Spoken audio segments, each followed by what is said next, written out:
Team coverage moves to Palm Beach now. Hundreds of protesters this morning demanding that President Donald Trump rethink his decision. The president arrived in Palm Beach just a short time ago for a long holiday weekend with the family at the Winter White House in Mar-a-Lago. Let's get a live picture right now as the president is still there at the airport. He is mingling with the crowd. You can see the First Lady there to his left and a lot of supporters with their iPhones out. Of course, President Trump arrived a short time ago at the airport there in West Palm Beach, and he seems to be having a nice time right now chatting with supporters who are there, but there are also protesters not too far away. Let's check in with CBS 4's Carrie Codd, who is live in Palm Beach. Carrie?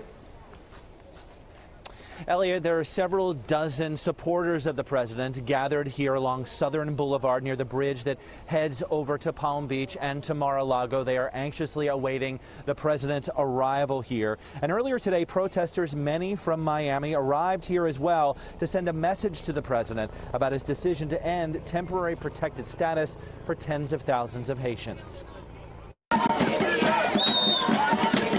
They arrived by the busload in West Palm Beach Tuesday, ready to express their anger and disappointment at President Trump's decision to end protected status for tens of thousands of Haitians. Right now, for me, if I go back to the country, I will be homeless. Mirtha Abraham is one of about 60,000 Haitians who came to the U.S. after the deadly earthquake in her country in 2010.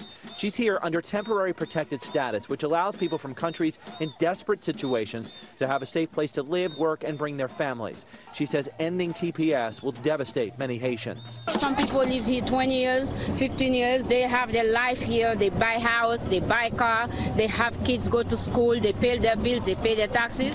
So we want him to work with the HS. But some of the president's supporters say the U.S. needs to crack down on immigration and allow people to go back to their countries and rebuild. We cannot continue to take immigrants from all sorts of countries, even if it's under a TPS law, and keep bringing them into the country at an unlimited rate and then settling them here.